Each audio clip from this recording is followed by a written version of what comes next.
Hi, my name is Tanner from Lone Peak Leather. I want to show you guys how I slowed down my Juki 1541S. This will work for either the 1541 or the 1541S. We picked up this machine about 10 days ago, and I really liked it from the beginning. It was just a little bit fast. So I started looking online for options for speed reducers.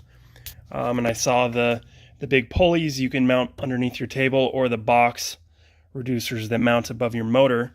And either of those options run between $130 to $200. And I just figured it could be done cheaper. I'm an engineer, so I figured I could figure it out cheaper, and I did, and I'll show you how I did that.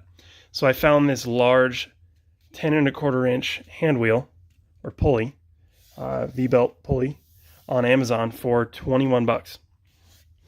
This one is made by Fender Drives and is a steel bore, but with fiberglass reinforced plastic. The reason I went with that is just the lower mass compared to a steel or cast iron wheel is going to be easier on your machine as it accelerates and decelerates that big wheel. And to do this, I took off my original wheel. First, you have to remove your belt, and it'll expose a hole there and a hole there. You stick in an Allen wrench into there, and you can loosen the screws, and it pops right off. So the tricky part about doing this is that your main shaft on your Juki is 17 millimeters, obviously metric because they're made in Japan. And the wheels, or the pulleys that you're going to find in the US, the bore sizes are in inches.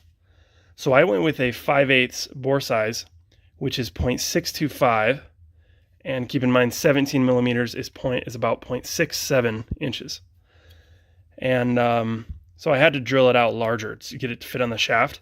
So I used a 43 by 64 drill bit, which is 0.671 inches, if I remember correctly. And it was a little bit tight. It was tighter than I wanted it. And if I were to do it again, I'd probably use an 11/16 drill. Just to make it a little bit easier. I had to whack it pretty hard to get on there. But once I did that, I had to get a new belt because the original was just too small. So I went to AutoZone and just picked up a belt. I kind of measured. I used like some rope to measure how long I needed it, and then measure the circumference of that, the overall length. And I got a 50-inch belt. And that works really great. I'm trying to think of what else. Okay, yeah, as well, I had to make the cutout in my table larger because of the overall size of the wheel. To do that, I just used a saw like this and extended these lines. And then I drilled some holes straight down, a bunch of holes right here, and then used a sharpened screwdriver, because I don't have a chisel, to take off the extra wood there. So all said and done, $21, I guess, plus like $10 for the belt, $31 into it.